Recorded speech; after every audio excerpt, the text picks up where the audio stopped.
Olá amigos, estamos de volta aqui na Think TV, canais 25 e 525 da NET Claro, para a apresentação de mais uma edição do nosso Pense Nisso, programa que diariamente traz aí uma personalidade interessante, um assunto também interessante. E hoje nós temos um assunto muito especial. É uma entrevista que nós realizamos em 2014 com uma personalidade de São José dos Campos. Talvez você se lembre de uma família onde 3 filhas estavam com um problema de rim e elas não conseguiam um transplante. E essa família sofreu muito, essa mãe sofreu muito, até o médico dar um veredito de que o único rim compatível com as filhas era o rim da mãe. E a mãe teria que escolher uma das filhas para fazer a doação desse rim. Aquele momento, ele emocionou o Brasil. Ele foi destaque em programas como Faustão, Gugu, Fantástico da Rede Globo. E nós conversamos durante quase 50 minutos com essa mãe e ela nos contou a sua história. Preste atenção nessa história, ela é emocionante. E num determinado momento dessa história, ela diz que Jesus esteve no seu quarto, no quarto dela, e disse: eu vou salvar suas filhas. E salvou. Então, atente nessa história que nós gravamos, eu disse, em 2014, com Isilda Reinaldi Marques.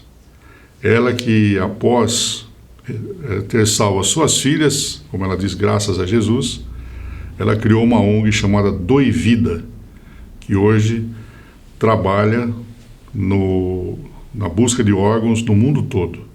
Uma história emocionante. Hoje, aqui no Pense Nisso, agora. A Isilda é natural de onde, Isilda? Venceslau Braz, no Paraná. Sou paranaense. Nasceu lá e... Nasci lá, vim para São José com 12 anos de idade. Então, eu posso me considerar joseense. Agora, por que seus pais optaram por São José? Na época, na verdade, o meu pai sempre lidou com o ramo de carnes e açougue, frigorífico. E ele veio para passar um ano em São José, para resolver algumas pendências que ele tinha, e optou por construir um frigorífico e ficar morando aqui. E como é que foi a infância lá em Venceslau? Lá eu me lembro até de pouca coisa, porque foi até 9 anos de idade. Depois disso eu morei um tempo em Taquarituba, que também é estado de São Paulo. Eu considero mais a minha infância, adolescência aqui, né? A minha infância foi boa. Eu morei numa cidade de interior, pequenininha. Então a gente tinha acesso a tudo. Tinha acesso a brincar na rua, a jogar bola, a pular corda, fazer tudo que hoje as crianças não conseguem mais, infelizmente, né?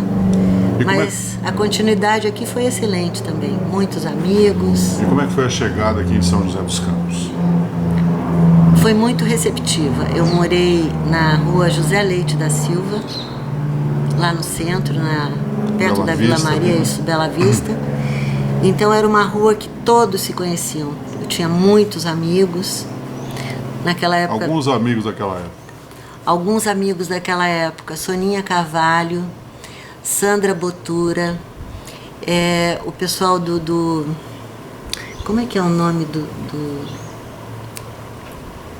o Alexandre Raul, a Diná. Nossa. E como é que era a cidade naquela época, quando você chegou? São José era super tranquila. A Avenida Madre Teresa, São José, era tudo terra. Passava muita carrocinha, muita charrete. O centro da cidade era uma tranquilidade total. Eu fui Bandeirantes. Então a gente ia e voltava para o CTA a pé. 10, 11 horas da noite, uma turma grande de meninas. Era uma vida completamente diferente dessa loucura que é atualmente a vida das pessoas, não São José em especial, mas as grandes cidades, as metropolitanas, que estão nesse ritmo bem maluco, né? E quais eram os sonhos daquela menina na adolescência?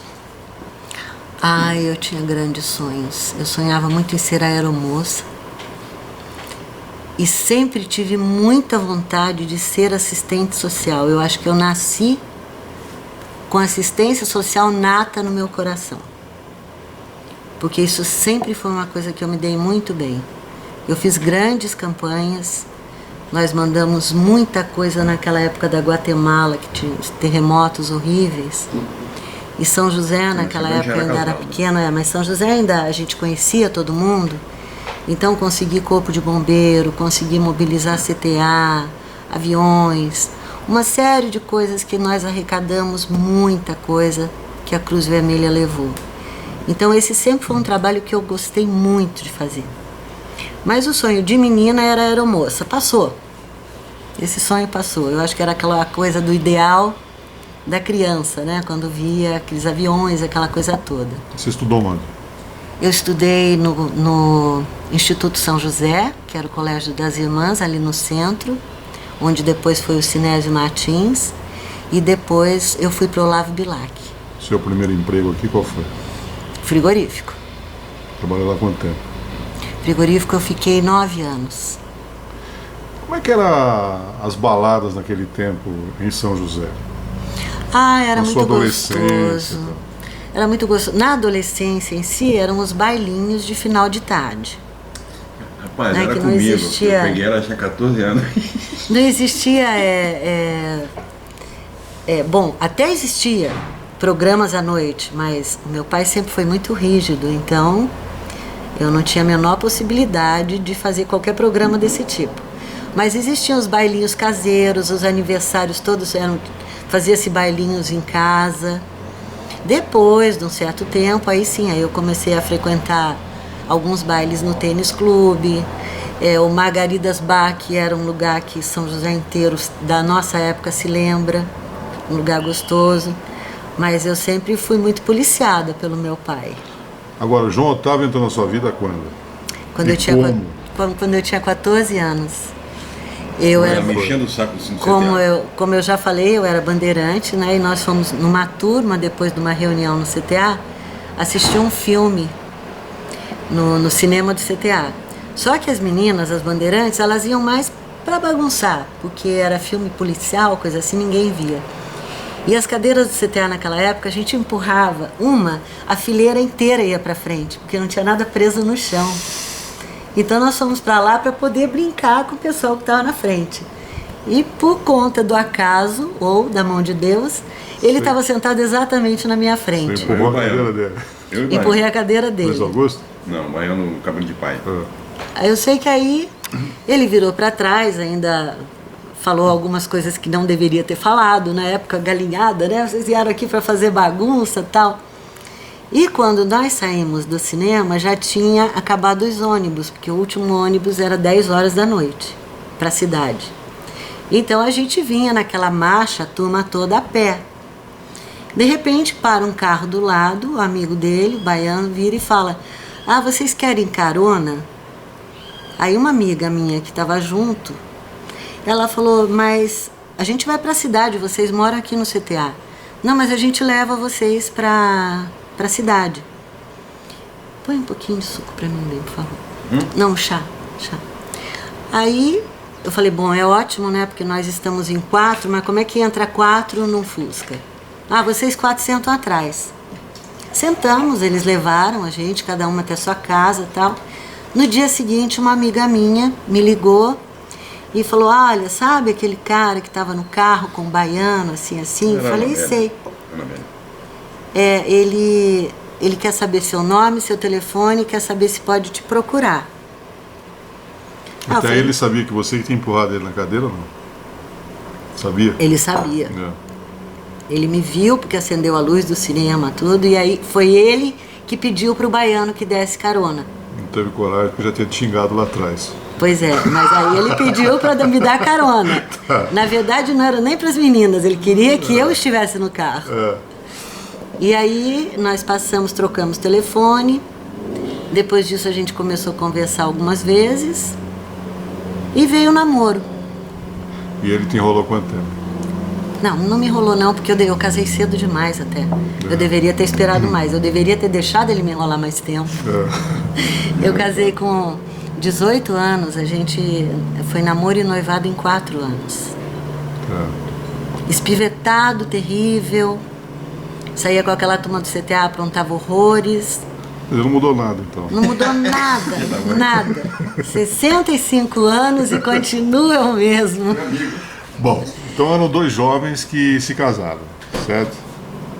Ele veio do Rio de Janeiro. Continuou no frigorífico? Não, agora o frigorífico está arrendado. Não, naquela época lá, você continuou no frigorífico? Não, ela foi muito depois. Quando eu saí Sim, na verdade, na época... Você casou e continuou trabalhando? Na época que a gente casou, ele trabalhava na fiscalização da prefeitura. Era o Beno. Aí ele passou para o frigorífico. E depois de um tempo, ele saiu do frigorífico e eu entrei.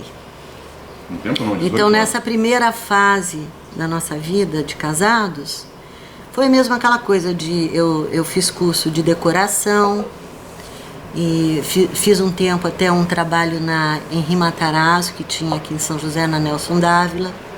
Depois veio o nosso primeiro filho. Aí aquela coisa de criança pequena, eu não trabalhava mais. Tá, aí que eu quero chegar. Como é que foi aquele momento que você sentiu que estava grávida? Como é que foi? Não, essa parte eu não quero que você coloque, tá? O nosso primeiro filho é do coração. Então, a gravidez foi aqui dentro, foi totalmente esperada, foi maravilhosa, foi uma emoção enorme na minha vida. É um filho maravilhoso que a gente tem. Hoje ele tem 39 anos. 39 anos, mas daqui. Tá. E como é que foi viver esses momentos de gravidez, mãe? Como é que foi o relacionamento dele? Como é que ele recebeu a notícia que seria pai? Como é que foi esse momento do casal? Eu acho que todo pai, toda mãe tem essa emoção enorme, né? Quando vê um filho, porque eu acho que um filho é uma coisa única na nossa vida. Ainda mais porque ela teve 2 abortos. Por isso que a gente adotou, porque ela achava que não ia conseguir ter. Nem achava. Eu acho que eu já tinha essa coisa na minha cabeça bem antes. E você lembra que eu comentava? Eu tinha essa vontade. Mas, enfim, eu acho que ser pai, ser mãe, a responsabilidade é muito grande, é pro resto da vida. Mas a felicidade também é única. Eu acho que não tem presente melhor. É maravilhoso poder dizer que hoje eu tenho 4 filhos que são abençoadíssimos. E 2 netos que são, assim, a joia que veio pra gente de presente de Deus. Agora, esse presente de Deus, você falou que gostaria de ter sido assistente social, né? E a vida lhe levou numa situação em que você é assistente social não só dos seus filhos, mas de uma cidade, né? De cidades, das pessoas, né? Das pessoas, de cidades, né? Como é que é isso? Como é que começou isso? Tudo aquilo que você passou de problemas que, graças a Deus, foram solucionados e a continuidade desse trabalho social. Na verdade, tudo começou porque quando se descobriu o problema nas minhas 3 filhas, a Evinha apareceu com 1 ano e 2 meses e depois a gravidez gemelada, Ana Paula e Dana Maria, com 1 ano e 2 meses também. E aí apareceu esse sangramento, foi uma luta constante para descobrir o que elas tinham. Nós passamos por vários médicos, cada um dava um tipo de diagnóstico, até que se chegou a um diagnóstico único, definido, e que no avanço da adolescência, provavelmente elas perderiam a função do rim. Pai e mãe acreditam nisso. Eu achava que se eu estudasse e se eu entendesse todo o lado da nefrologia, eu poderia salvar minhas filhas. Então eu comecei a ir em Taubaté, na faculdade. Eu comecei a pegar apostilas, as aulas que eu tinha condições que me permitiam, eu assistia. E comecei a estudar tudo sobre uma função renal. E ali eu comecei a tirar das minhas filhas tudo que eu sabia que poderia fazer com que a perda da função fosse mais rápida. Excesso de proteína, excesso de potássio, excesso de cálcio, absolutamente tudo que pudesse agilizar a perda da função, que pudesse aumentar a sobrevida dos rins das 3. Diminuir a perda. Se especializou quanto pôde? O máximo que eu pude, até teve um médico em São Paulo porque eu conversei até tecnicamente com ele, e ele achou que eu fosse nefro na época. E assim eu vim fazendo, colocando dessa forma para que pudesse elas terem uma vida normal, pelo menos a adolescência, porque é uma fase tão boa na vida da gente, é inesquecível, né? Infância e adolescência é uma coisa que se grava para sempre. Mas quando elas completaram, a Ana Paula e a Ana Maria 14 anos e a Evinha 16, começou a perda da função renal. Ali a minha luta foi maior ainda, para que elas passassem naquela fase sem dialisar, porque eu sabia o quanto era difícil aquilo. Então nós conseguimos retardar isso aí. Elas começaram a fazer hemodiálise em 2001. A Evinha tinha 20? 21, né? E a Ana Paula 18 e a Evinha, Ana Paula e Ana Maria 18 e a Evinha 20 anos. Aí nessa fase a perda da função já foi muito rápida. Aí começou a esclerose mesmo, o rim começou a envelhecer e ele fica seco. E a função dele zera. E não foi um de cada vez. Nas 3 elas perderam os 2 rins na mesma fase e praticamente juntas. Então entrou em hemodiálise a Evinha com a Ana Paula. Foi por isso, sem querer cortar, foi por isso que a gente mudou daqui, que aqui não tinha condições de tratamento adequado. Eu vou chegar lá. A Evinha e a Ana Paula entraram juntas e a Ana Maria foi mais... Os médicos conseguiram dar uma esticada em 20 dias, porque eles perceberam que o estado emocional da família toda, e principalmente o meu de mãe, que estava direto ali acompanhando, ele viu que estava difícil demais. Então, a Ana Maria conseguiu conciliar um tempinho, talvez até para que ela amadurecesse um pouco o que estava acontecendo com as irmãs. Porque ela se calou demais, ela já não conversava mais, eu tive que colocar em terapia.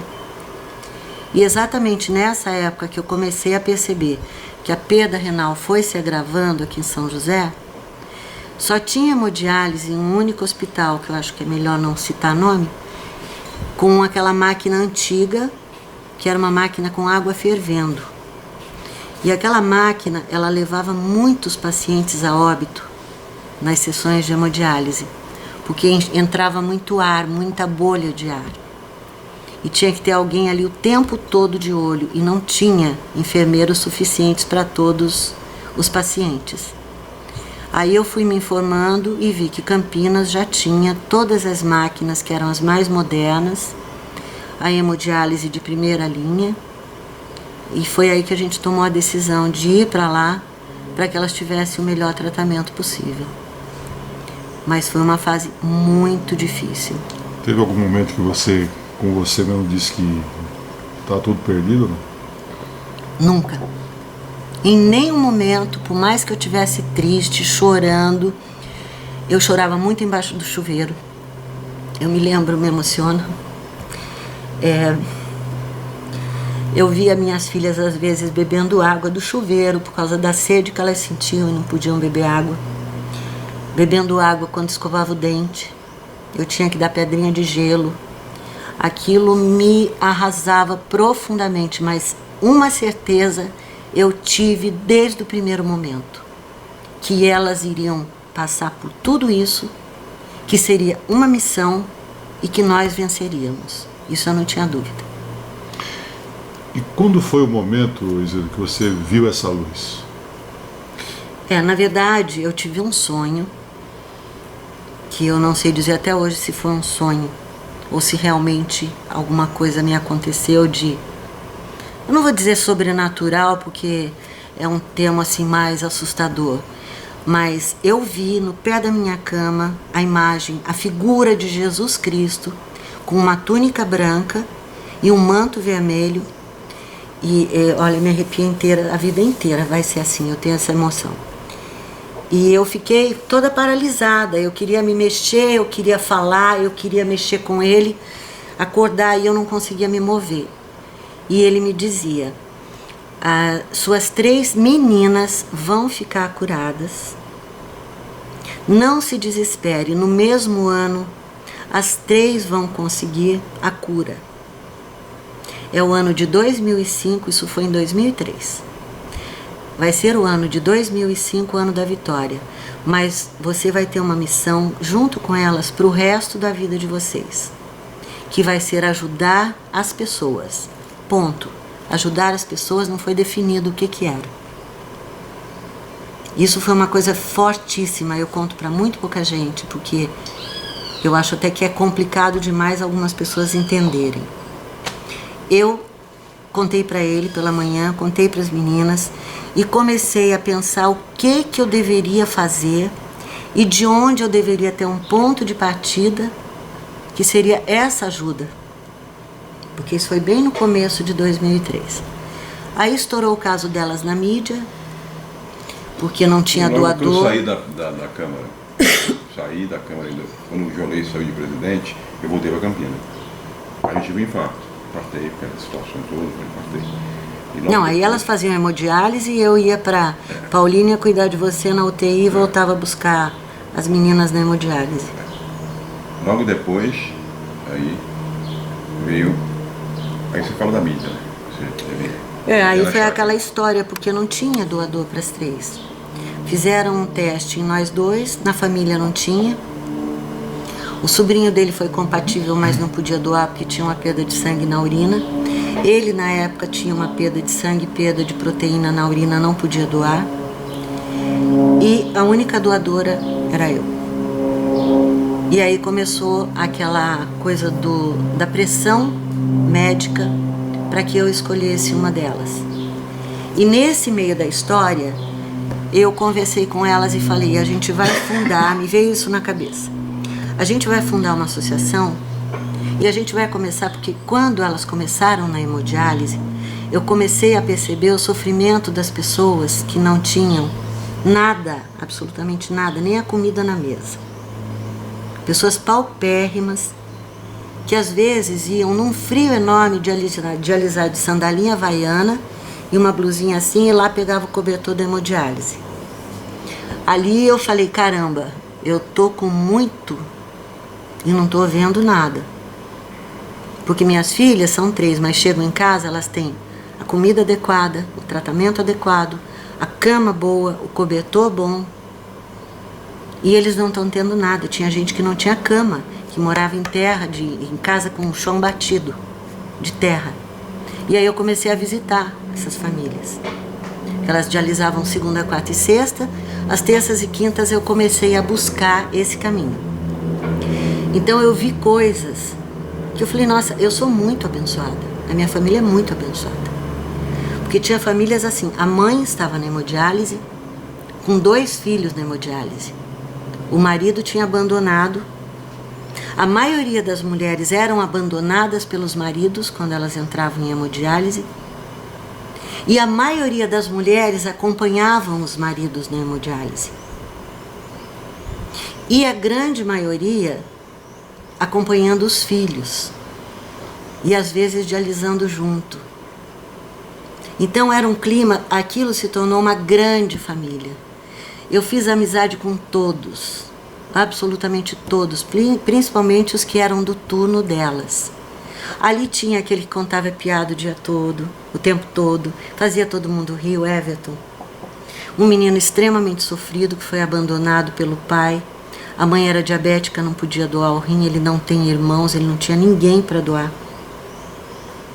Aí eu comecei a ver casos que eu pensei, peraí, eu vou achar uma solução, o meu sonho não foi por acaso. E além de eu achar uma solução, eu ainda tenho muito que fazer por essas pessoas aqui. Porque eu ficar pensando no meu problema, olhar para o meu próprio umbigo e simplesmente achar que eu sou uma sofredora, não é coisa que faça parte da minha vida. Eu vou ter que meter a cara aqui. Não são minhas filhas. São pessoas, seres humanos que precisam de ajuda. E ali eu comecei a converter tudo. Eu falei, não, nós vamos fundar alguma coisa, nós vamos conseguir cesta básica, nós vamos conseguir remédio, nós vamos conseguir cadeira de rodas. Eu não sei como, nós não temos nada, mas nós vamos começar. E nessa fase ele fez exame, eu fiz exame, os médicos me pressionando. E qual foi a solução que eu tive? A solução, entre aspas, porque não foi aí que aconteceu. Mas antes disso, teve a criação da Doivida em 2003. Seria interessante você dar uma sequência. Peraí, aí eu fui pra mídia. 2005. A Doivida foi em 2003. Porque eu fui conversar com o pessoal da TV lá em Campinas, expliquei o caso das meninas e falei que se houvesse Foi mais alguém... um desespero em a gente- achar um doador. se alguém Não que foi se nada pra querer dispusesse aparecer. Foi realmente... a ajudar, porque na nossa família não tinha, e eu tinha um rim, eu queria doar 2, eu falei pro doutor Medina, eu fico na máquina de hemodiálise esperando. Eu faço hemodiálise, mas eu tiro 2 filhas. Ele falou, em hipótese alguma, isso é antiético, eu não posso fazer. Aí eu falei, bom, eu não tenho outra alternativa que não seja pedir uma luz. Deus há de me dar essa luz, vai aparecer essa luz. E aí a coisa começou a surgir, e nesse meio de tempo eu falei, não, nós vamos fundar a Doivida, que foi início de 2003. Aí nós começamos nessa batalha toda, e vai pra cá, e vai pra lá, e no programa do Gugu, eles nos ofereceram 20 mil reais. 28 mil reais. 28 mil reais. Uma Não máquina queria, de não fazer queria. fralda.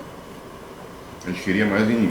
Mas aí em público eu esclareci. Então esse dinheiro vai ser direcionado para que a gente inicie uma sede pequena e parta para correr para uma coisa maior, que a gente possa atender as pessoas que precisam de ajuda. Não vai ser usado um único centavo com a minha família.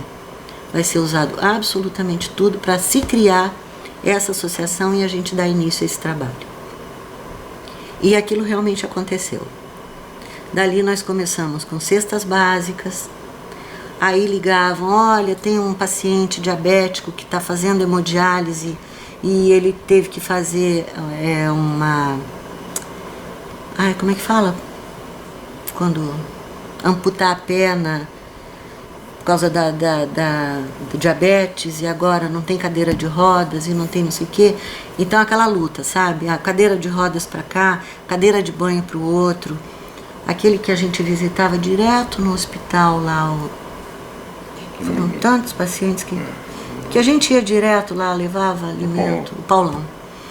O Paulão foi tudo, né? Foi cama, foi colchão. Montamos uma casa dele. Nós montamos uma casa porque o filho dele não tinha nada, com geladeira, com tudo que ele precisava. E assim, a Doivida não tinha o suporte para tudo isso. Então a gente acabava Nunca tirando. Teve, nem hoje tem verba pública. Não existe doação Não, de João Otávio, governo. não é verba pública que eu estou falando. Estou dizendo, no início não tinha dinheiro suficiente para tudo. Sim, mas aí então a foi gente tirava ganhando. de casa. Entendeu? Por exemplo, se eu tinha 2 geladeiras, uma ia servir minha família, a outra eu podia doar. Se eu tinha 2 camas que era para visita, a visita chegava em casa, dormia no colchonete, que passava pouco tempo. Então a gente começou a fazer esse tipo de coisa. E buscar com as pessoas também o que poderiam doar. Aí começou cobertor, roupa de uso pessoal. Aí a gente começou a sair nas ruas em Campinas, principalmente no inverno. Aí a gente levava sopas, panelões enormes dentro do carro, com cobertores, com sapato, com agasalho. Eu fazia uns panelões de sopa gigante, a gente saía com... Eu não tinha na época prato, essas coisas, então eu arrumava essas tapoeiras de sorvete de monte. E lá na estação ferroviária, eles ficavam todos embaixo de um telhado. Então ali a gente chegava, você pegava de tudo. Você pegava gente ferida, você pegava machucado porque tinha brigado, você pegava desnutrido, você pegava idoso que não conseguia se mexer. Tinha de tudo, absolutamente tudo. Bêbado, então nem se fala. Ali a gente fazia o mutirão, calçando meia em todos eles, agasalhando com casaco, botando cobertor, dando sopa, um saco de pão gigantesco. E aí eu comecei a ter ajuda chama Recanto São Francisco de Assis. Aí eles começaram a encontrar com a gente na rua, então a gente começou a formar um grupo grande. E esse grupo está atuando até hoje, graças a Deus. Porque aí eu tive que sair do grupo para atender a Doivida. Mas ficou uma turma com mais de 200 voluntários que continuaram esse trabalho. E você nunca deixou de lembrar daquela mensagem recebida lá no quarto aquele dia? Por nenhum momento. Eu estou cumprindo aquilo que foi... Mesmo porque quem escolheu a escolha da Doe Vida foi ela em função do vermelho e branco. Eu escolhi a camiseta vermelha com o logo branco justamente porque Jesus me aparecia com branco e com vermelho. E Jesus está presente nas nossas sedes, nos nossos trabalhos com os representantes, com todo mundo. Todo mundo obrigatoriamente tem que ter uma imagem ou um quadro. Você se julga mais uma pessoa sofredora ou uma pessoa iluminada? Eu sou muito mais... eu não vou dizer iluminada, porque eu acho que aí até é um autoelogio. Mas eu tenho muita sorte perante Deus. Eu sou uma pessoa muito privilegiada perante Deus. Isso eu tenho certeza absoluta. Aconteceu. Um marido desse? Ó, você não me faz falar de você. Você não me faz citar muito seu nome. Não vou entender provação. A gente sabe que é mal. E hoje, com as meninas, os netos, como é que você se sente? Eu me sinto super feliz. É claro que elas têm umas intercorrências, como todo transplantado. É normal essa situação, né? Porque elas precisam sempre de um cuidado maior, elas tomam uma série de medicamentos que é o resto da vida. Então existe uma coisinha ou outra que tem que ser cuidada, que tem que ser zelada, uma infecçãozinha de veias urinárias ou não sei o quê. A mãe está aqui firme e forte, estou sempre do lado, não abro mão, se eu sei de alguma coisa, primeira coisa que a gente faz é correr. Eu quero ir lá. Não, mãe, tá tudo certo, tá sob controle. Mas se eu não estiver junto e olhar e ver que tá tudo sob controle, eu não tenho sossego. Dom Pedro, pra mim, já viu na avenida. Né? A gente vai... Hoje a Doe Vida está constituída em quais cidades? A Doe Vida hoje nós temos um escritório aqui em casa, no nosso domicílio. Temos o escritório em Campinas, que também é na casa de uma das minhas filhas. Isso é para não gerar custo. E em Olambra nós temos um escritório grande que fica no centro da cidade, que ali são atendidas a maioria dos casos. Mais ou menos o padrão que tinha aqui. Não que aqui ou Campinas não se atenda. O trabalho continua exatamente igual. Temos representantes em Cosmópolis, em Paulínia, Taubaté. Ai, bem, vai me falando. Macaé, no Rio de Janeiro, Fortaleza, Rio de Janeiro mesmo, Brasília. Temos uma representação em vários lugares, que agora mesmo eu estou com um caso de uma moça do Rio de Janeiro que não tem doador na família e que já está numa situação bem complicada na hemodiálise. As veias dela já não estão mais aceitando, estão estourando todas. Então a gente está conversando, o caso que a Solange me passou, que até essa minha amiga que é representante lá, que eu expliquei para ela, a única forma que essa moça tem é a doação entre intervivos, que se chama, né? Então, um sobrinho dela parece que agora se prontificou a doar, que já é adulto, e vai iniciar os testes, já passei tudo que é necessário. Então funciona assim, por exemplo, uma menina da Bahia entrou em contato com a gente e ela ia transplantar aqui em São Paulo, no Hospital do Rim, mas ela não tinha onde ficar, porque ela não tem condições financeiras e não tinha como vir e trazer a mãe acompanhando. Então a Doe Vida tomou o seguinte procedimento, entrou em contato com os médicos, realmente foi, porque tudo a gente vai ver primeiro se é verdade. Até a cesta básica, porque senão entram os gaiatos que também tentam lucrar em cima do nosso trabalho. Aí realmente a equipe médica estava esperando essa moça. Aí as condições realmente não poderia, ela não teria condições de vir. Eram reais, a falta de dinheiro, tudo isso. Aí foi feito o seguinte, Jaqueline, o nome dela. Ela veio para São Paulo, nós arrumamos a pensão para ela, para a mãe, passagem de avião e tudo que fosse necessário durante esse tempo de espera para que ela recebesse o rim. Nesse meio de tempo já estava praticamente acertado o doador e Deus foi tão perfeito que essa menina conseguiu o doador em 15 dias. Fez o transplante, continuou em São Paulo, hospitalizada. Aí ela tinha que fazer as consultas periódicas. No início, 2 vezes por semana, depois 1 vez por semana, depois 1 vez a cada 15 dias, depois 1 vez por mês. Quando passou a 1 vez por mês, aí ela voltou para a Bahia. Aí nós colocamos novamente no avião com todo o aparato necessário e ela foi para a Bahia. Aí lá uma equipe médica que São Paulo indicou, continuou acompanhando o caso. Ela está ótima, o transplante foi super bem sucedido. E eu agradeço a Deus cada pessoa que a gente pode ajudar e que a gente vê que teve esse sucesso, como a gente conseguiu com as nossas filhas. Nós ajudamos o Benucci de novo, o filho dele. Nós ajudamos também. Ah, mas eu não sei se... Põe mais para mim. Eu não sei se vale... Então quer dizer que essa energia positiva, ela suplanta aquela tristeza, né? Sempre. Sempre, disse eu sou uma pessoa assim. Às vezes, como agora, eu estou passando uma fase difícil porque eu sou muito apaixonada pelos meus pais.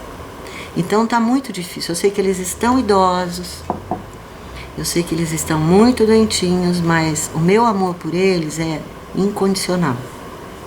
E eu venho sofrendo com isso. Mas eu não consigo perder a esperança em nada, porque a gente também não está aqui para semente. Cada um de nós tem seu tempo certo. Então eu tenho momentos, lógico, eu sou um ser humano, nós somos, a gente sabe que tem os baixos, né? Que tem hora que a gente chega no fundo do poço. Mas eu não consigo ter medo da vida. Medo é uma palavra que não faz parte de mim. Às vezes ele tinha alguma coisa que uma médica em São Paulo virou para ele e falou para ele: o transplante geralmente dura 10 anos.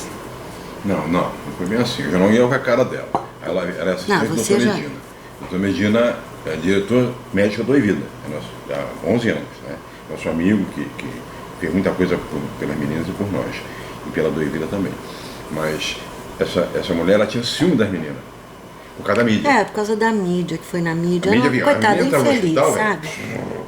Tinha todo mundo. A gente teve muita gente infeliz. Agora, elas têm culpa nisso? Nós temos culpa nisso? Aí a mulher vem falar para mim: não, vocês doam mesmo porque tem 10 anos de qualidade de vida. Rapaz, eu fiquei puto da vida. Eu não consigo. Fiz 9 anos agora. Com 10 anos de 3 fizeram 9 anos. Eu conheço pacientes que estão transplantados há 36 anos, há 38 anos. Então eu acho que cabe a cada um o cuidado que tem que ter. E elas têm um médico fantástico. Então o zelo que elas têm também é muito grande. E elas não vieram para cá só para mostrar que elas transplantaram um rim. Elas vieram porque elas têm uma missão de mostrar que tudo, exatamente, que tudo que aconteceu com elas, qualquer pessoa pode ter. Basta ter fé, basta encarar a vida com sabedoria e não ter medo das coisas, não. É para bater de frente, vamos bater de frente, vamos ter coragem, porque a gente não consegue andar para trás se a gente vê um caminho ótimo pela frente, né? Eu tenho sempre isso comigo, não consigo ver a coisa de outra forma. A fase que ele infartou, eu levava as 3 meninas na hemodiálise, porque existia um horário certo, ele estava na UTI, eu tinha uma hora certa para entrar na UTI. Ou eu corria, ou eu não via ele naquele dia. Então eu deixava as meninas, quando eles colocavam na máquina, começava a dialisar, que eu via que estava indo tudo bem, eu pegava o carro, voava para Paulínia, passava aquele tempo que eu podia passar com ele ali, saía dali e voltava. Quando eu voltava, às vezes tinha uma que tinha desmaiado, porque a pressão caiu demais. Às vezes eu tinha que correr com a outra para o centro médico que ficava na frente, porque a pressão estava 20/16. E uma delas sempre estava inteira para me ajudar. Impressionante, mas nunca caíam as 3. Revezamento, incrível. Sempre 2 caíam e uma estava perto de mim para me ajudar a acudir. Falar com você é uma lição de vida. Né? Seu clube do coração qual que é? Futebol? Honestamente, não tenho. Não? Não. Ela fica brava que eu estou vendo o jogo do Vasco. Não tenho, porque isso me irritou tanto uma vida inteira, sabe? Que eu queria ver minhas coisas na televisão. Você ver o distintivo do Vasco na frente. Não, se eu tiver que torcer para algum, não é por ele não, é pelo meu filho, aí eu torço pelo Vasco. Então. Tá? Tá explicado. Porque o Vasco me irritou. Bom, e nesse tempo todo? E nesse tempo... Nesse tempo todo aí, você deu tempo de curtir algum hobby ou não? Olha, Disseu, eu não sei o que é férias na minha vida. Eu passei assim, um final de semana muito bom aqui, outro final de semana, de repente, em outro lugar muito bom ali. Mas o constante da minha vida, eu não sei. Porque antes dessa história toda, eu tive a Ana Paula e a Ana Maria. Não, deixa eu começar pelo começo. O meu filho teve um problema de pulmão com 1 mês e pouco, seríssimo, super grave. Teve que operar com 2 meses, uma hérnia gigante. Teve tuberculose, foi atropelado, teve meningite. Aí a Evinha teve, inclusive, uma fase que você sabe que a gente separou. Eu estava separada no Rio, ela estava passeando com ele, ela teve uma convulsão com parada cardíaca. Ela ficou vários dias em coma. Não foi diagnosticado, até hoje não se sabe o que essa menina teve. Mas eu fui para lá de avião feito maluca, embaixo de um temporal. Tiraram 2 passageiros de um avião pequenininho aqui no aeroporto, me colocaram com meu irmão foi junto comigo. E eu cheguei lá, mas eu cheguei assim, como eu sou. A minha filha vai sair disso boa. O que você está falando? No médico, não, olha, a situação da sua filha foi muito grave.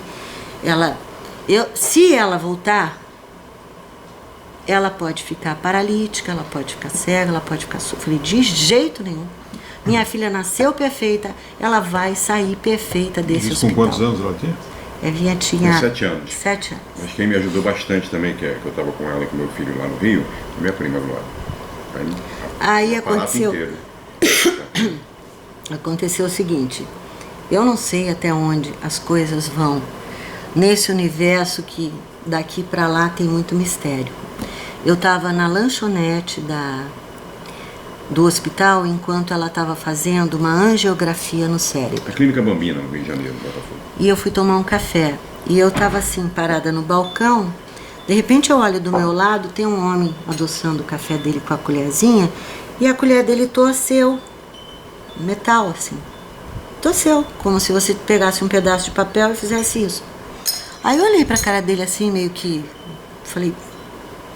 Não, assustada, porque de repente você vê uma colher de metal torcer na mão de uma pessoa. Eu olhei pra ele e falei assim, assustou? Mas e o negócio aqui? Peraí, aí eu olho pro rosto dele, um galo deste tamanho pro lado de fora. Aquele negócio vermelho assim, e a volta era toda roxeada. E eu falei, nossa, você tá machucado? Ele falou, não, calma, eu já te explico. Aí ele falou, vamos tomar o café ali na mesa? Eu sentei numa mesa. Ele falou, meu nome é Thomas Green Morton. Eu tô aqui no hospital porque o Enfio tá internado. Ele é muito meu amigo. E o Enfio tinha... hemofílico. E ele tava realmente numa fase assim... Quase foi a óbito. Terminal, E eu até hoje não sei o que esse homem fazia. Eu só sei que ele tirou o Enfio do hospital. Aí ele falou, e você? Tá fazendo o que aqui? Aí eu contei. Falei, aconteceu isso com a minha filha. E ele falou, você pode me levar onde ela está? Eu falei, ela está saindo de uma angiografia. Agora, não tem condições. Mas a hora que ela sair da angiografia e for pro quarto... Aí ele olhou bem para mim e falou assim, não, ela já está no quarto, vamos no quarto. Ela já chegou no quarto, a angiografia acabou. Eu falei, não, o médico falou que ia demorar, mas... Não, a sua filha está no quarto. Aí o Sérgio estava lá, né? Aí eu falei, bom, vamos ver no quarto, né? Chego no quarto, minha filha lá. Aí tava o primo dele, que mora no Rio. O Thomas entrou e ele falou, eu tenho permissão para jogar toda a minha bênção em cima dela? Porque ela não vai ter nada? Eu falei, meu Deus, se ela não tiver nada, você tem permissão para tudo. Em nome de Deus, para mim qualquer coisa é válida. Você não tocando, machucando minha filha, o resto... Ele falou, não é nada disso. Aí ele começou com a mão. O primo dele ficou mudo, calado também, e se enfiou no canto da cadeira. Ficou doidinho, Sérgio. Sérgio não se mexia. E ele fazia o Rá, e da palma da mão dele saía como se fosse um flash de luz. Já tinha anoitecido e o quarto estava naquela penumbra por causa dela. E clareava o quarto inteiro aquilo. Aí de repente ele começou a fazer assim com a mão, começou a sair da mão dele um óleo, e ele foi passando aquilo tudo no cabelo dela, no rosto dela, no corpo dela. Aí ele falou: ela não vai ter nada, acabou, ela não tem mais problema nenhum. No dia seguinte ela amanheceu conversando, normal. Ela não tinha absolutamente nada, sequela nenhuma. E o médico virou pra gente e falou: olha, eu não sei o que aconteceu com a sua filha, nós vamos repetir o exame, mas não tem nada. A única coisa que apareceu, uma calcificação do lado esquerdo, no crânio, mas totalmente sem significado. E esse Tom, depois você não procurou saber quem era? Tom é Grimoto, ele tem livro até. Ele cuidou até ele o é fim de da Pouso Alegre. Eu vi aquele negócio. Ele é de Pouso Alegre. Eu tenho uma moeda dele, aliás eu não tenho mais essa moeda. Dele? Não. O que ele diz, e eu não vou dizer pra você que eu não acredito, porque depois do que eu vi ele fazer com a minha filha, eu acho que tudo é possível, é que com 9 anos de idade ele estava no Rio, em Pouso Alegre, pescando com o pai dele, e ele teve um contato extraterrestre. Por isso que ele tinha aquele troço na cabeça. Mas ele ainda mora em Pouso Alegre. Mora. Ele tem uma fazenda lá, a família dele toda é de lá. Nós temos um livro que até ele autografou, ele colocou aquele óleo, ficou o perfume daquilo por longos anos no livro. E uma moeda que ele tirou do bolso, até uma moeda da França, muito grossa.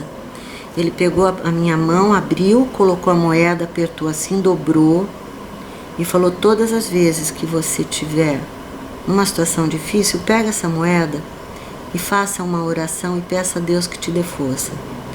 E a nossa maneira de ajudar o próximo é a gente se unir em pensamentos às 6 horas da tarde e rezar um Pai Nosso. Eu nunca mais deixei de fazer isso. Que ele falou: toda essa comunidade que está próxima e te ajuda muito, ela vai te ajudar mais ainda.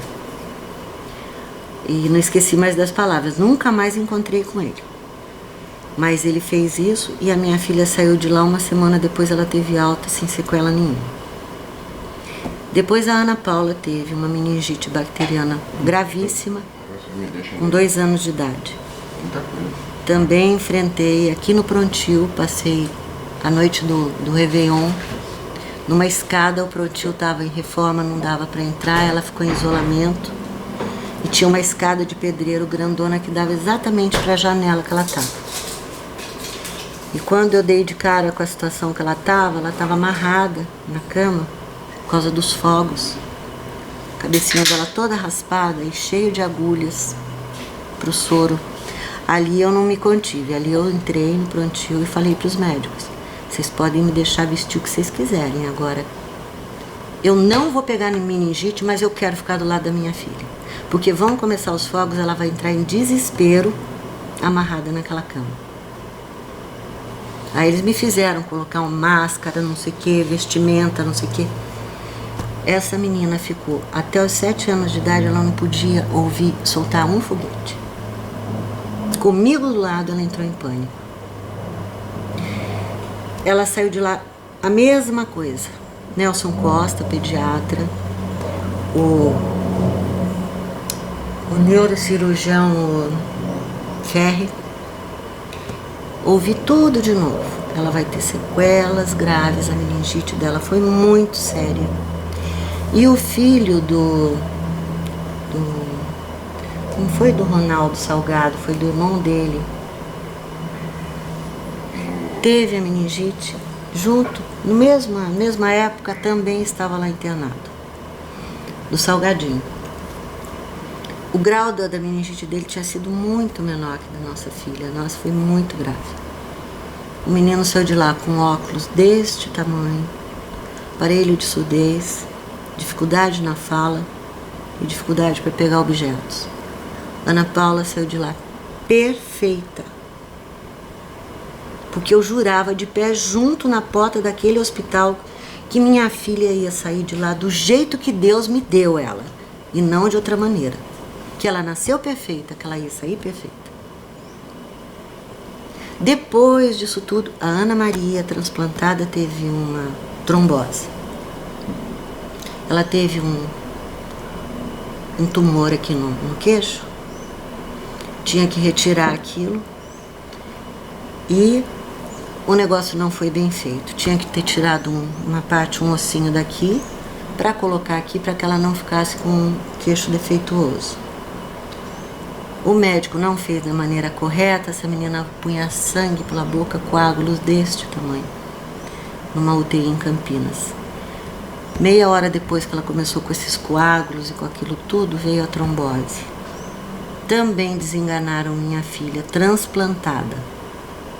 Eu também, na porta da UTI, pedi a Deus, me ajoelhei naquela porta e falei, meu Deus, me devolva a minha filha como ela é.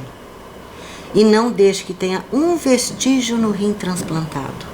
Porque ali foi tudo quanto é remédio para salvar minha filha. Então poderia afetar diretamente o rim. Foi a primeira coisa que eu ouvi. Infelizmente, o rim dela vai ser afetado, porque é muita medicação. E provavelmente ela saindo disso, ela vai ter que entrar numa hemodiálise. Foi outra coisa que eu jurava, porque eu sabia que Deus estava do meu lado. Ela saiu de lá perfeita, 5 dias de UTI, passou para o quarto. A trombose foi tratada, nunca mais voltou, tomou remédio durante algum tempo. O queixinho dela na época ficou bem tortinho, deformado. Depois de um tempo, não sei o que Deus resolveu fazer, que parece que foi voltando para o lugar. Hoje ela só tem uma coisinha de nada que, se você não observar muito bem... Aliás, você nem repara. Dela, ninguém repara. Você acha que é um... Aliás, das trilhas. Você acha que é um ladinho do osso aqui assim, que não é igual a esse só. Então, sabe, não foram poucos. E nós não matamos o passarinho, velho. E nunca, nessa encarnação... Você ligou bastante, não? Não, mas eu errava. Eu digo, nessa encarnação, eu não sei, eu realmente devo ter, porque eu acredito muito nesse lado, de que a gente não está aqui por acaso, que a gente tem uma outra vida. E essa história só é um exemplo de que realmente você tem que acreditar e ter fé. Agora, eu tenho que perguntar, você tem algum ídolo? Eu tenho um grande ídolo, Jesus Cristo, é o meu maior ídolo. Eu pensei que fosse eu. Agora você está falando do ídolo de cantor? É um ídolo. Esse é meu ídolo. Personalidades marcantes na tua vida? Meu pai, João Otávio. Apesar de todos os pesares, ele foi um grande companheiro. Vendo, ele sabe da nossa vida, para ele não tem novidade. Né? Tá vendo o conceito que você tem, rapaz? Tá vendo? É íntegro, graças a Deus. Íntegro, honesto, correto. Um grande parceiro. Batalhador, velho. E meu pai, ele... Se você tivesse que fazer a opção de morar em outra cidade que não fosse São José, qual que você escolheria? Ilhabela. Aliás, estamos pensando. E um lugar do mundo que você gostaria de conhecer? Paris. Para fechar, uma grande saudade. Uma grande saudade? Eu tenho mais de uma. Mas uma grande saudade mesmo que eu tenho é da minha avó materna. Paterna, desculpa. Ela eu sinto num ciclo de cargas d'água que ela está sempre próxima quando eu estou nos piores momentos da minha vida. Qual o nome dela? Eva, o nome da minha filha.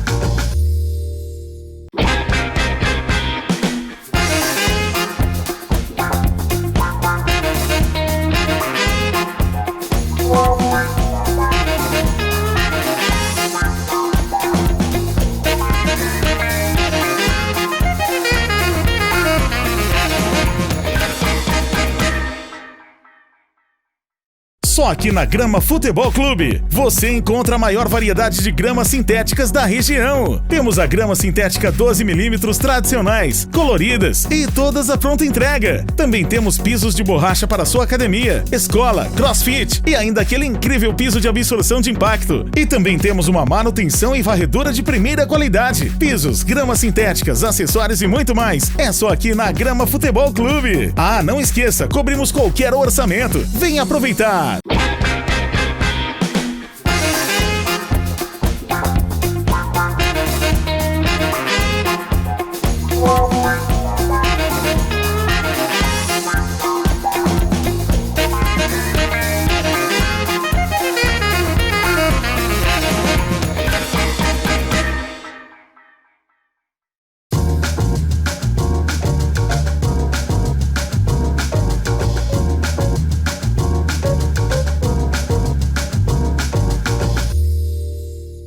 Muito bem, tá aí a história de Zilda Reynold Marques. Com certeza você se emocionou, gostou dessa matéria.